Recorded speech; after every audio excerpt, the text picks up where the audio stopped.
We were just talking, and some of the challenges we had is, and we'll just hit you with them if you don't mind. If a vendor wants to withdraw their property, what do you do? Yeah, I heard that conversation. Yeah, obviously it hurts, and there's occasionally learnings that you can pick up on. But yeah, I think what you said is true, Ivan. That when you've got a lot of balls in the air, it hurts less, Mm. and when it hurts less, you notice that your energy levels don't get depleted as much, and it's, you know what, people have got their own choices, and when people choose to not list with me or to, if it's withdrawn and hasn't Sure. sold for whatever reasons, Yeah. then it is what it is, and Yeah. that's just life as a real estate agent, life in business, and Mm. so yeah, there's a couple of moments where you sort of spit the dummy, but you got to move on from that because it can change your energy a bit, but like it can manifest and then change your whole day, and it can Yeah. hurt. So I don't think it's a good thing to change energy on that. You were at the event a couple of weeks ago. Have you been seeing this gap between buyer and seller much this year, Ollie?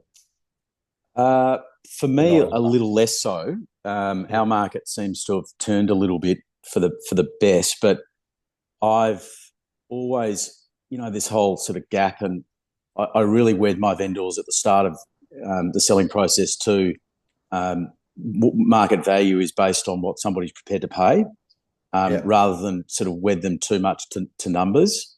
And for some instances, like some of my listings will be on the market for, you know, weeks longer than they may have been because they'll stick with me. We haven't had offers, but when the offer comes, even if it is hundreds less than, kind of comparable sales or where they were aiming for, we get on and do Yeah. the deal. Yeah. So I haven't sort of and I've tried not to sort of wed them to particular numbers, Ivan, because it causes problems in the future, and So, so you have upset vendors and all sorts of things like that. It is worth yeah, what it's hang on, what hang somebody's on. Just prepared to pay. yeah, just pause you there. So you're saying that you try not to give a vendor a number because they'll hold on to that, and if the market's not there, they'll hold Mm. on to that, and then you've got this gap where the market's here. You put 2.4 million in a vendor's mind, they're going to Yeah. hold on to that, and the buyer's at 2.13, and now you got this. Yeah, well, over the last few years, our market in Melbourne's been really bad compared with, it's been actually all right when I say in comparison to other areas around Australia. So we've got really good at kind of finding where the market is as opposed to trying to dictate to the market where it should be. Have you had lulls in your career where your numbers and your listings have been underwhelming? Yes, yeah, absolutely, and probably every year there'll be lulls, but the ebbs and the flows. But yeah, over the Say first, you've more got, so over the first 10 years, I would say. yeah, say you fell in a lull now, right? Let's say you'd sold four properties this year with a big team. Mm-hmm. What would you be doing to turn that around? It's always going back to basics, and focusing on where I've found my listings. Um, I think a lot of people probably do find their listings through database, and they're loading the database from open for inspections. They're meeting people through their network. So I'd be going back to open house calls, which I do less of, but connecting more with the market via hot buyers in the market, my network, and I think if I get out at auctions and do more auctions or try and do auctions for team members, that's often helped me. Um, Going around to other agents open for inspections, being seen in the market, Yeah, um, more marketing, putting more out there, yeah, um, going back to old clients, all of those sorts of things, yeah. going back to So the database. Jay, Scott, Kathy, John to a degree, Lockie, like he said some really key things which are not foreign to me. He's saying, I want to get back on front of the market. I'm going back to the basics. I'm staying positive. I'm servicing buyers. I'm doing callbacks. I'm asking my colleagues, can I jump in on, I just want to be on front of the market. So, like, that's why when, as an agent, if you don't have any open homes or anything online, the market doesn't know you're there. and it's really hard. The market just doesn't consider you, think about you. That's why when Ollie's got, Ollie's now got a run, Michael Armstrong, your old mate's here, he's now had a good run. When the market sees you, you're going to be in consideration. If they don't see you, they will forget about you. That's how I see it. Unless you've got some amazing relationship with them, or your name was Bressic and it's on every signboard in Surrey Hills, they will forget about you really quickly. That is from my experience. So that's really good to know, Ollie. Your if you've got two associates, what's your advice to them to develop them quicker? Like, what should they be doing? The same stuff that we just spoke about, or is it different for them?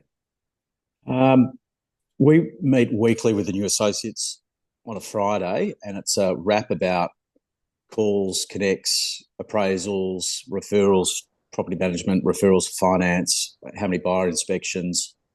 So we tally that up and we meet weekly, but it's purely about connects, and then tightening up the language a little bit around that too. So it's Yeah, about numbers, and it's, if you do the sit ups, you'll get the six pack. So it's a numbers game. yeah. So you're helping them make more calls, service more people, which will help them.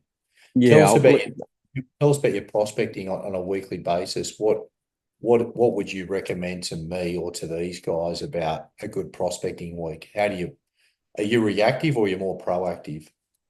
personally, I've got a database coach in Box and Dice who sort of he works for Box and Dice, Mark Corboy, and he is helping me tidy up my database. Yeah. And I've got a VA as well, so a lot of the calls and the notes that I make are actually handwritten, sent across to the VA, and that's updated. And then Mark is helping me tidy up a lot of that data. And then, for my associates, I'll certainly be suggesting call volume, getting more calls out. So they often struggle with who are the people to call? Like, where are they? And, it's simple to say, oh, well, they're the old open for inspection books. But I found giving the sales associate the purpose to make the call, helping them understand that rather than making a cold call as such, it's actually call somebody about the property that's just been listed by your colleague. So go to the database and pick out 5 properties that the company's sold over the last, year in a similar price point, and use that as the reason, the purpose to call. And that helps them because I think a lot of people get stuck with, that call, kind of that resistance to make the call, what to say. So I think if you've got something to tell them about, to add value, it's a lot easier to start. Yeah, so you're saying that if you're going to do calls, call for a reason. Mm-hmm. Add value is what you're saying.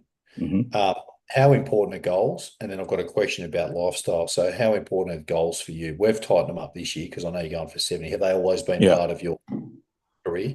Yeah, they have. Something I haven't shared with you, but I've done a lot of work with life. I've had 2 life coaches. When I was trying to get to $1 million and I was knocking on, it's like 900s and 800s and couldn't get there, and my colleagues around me were, and I just there was a breaking point where I said, I've got to do something different.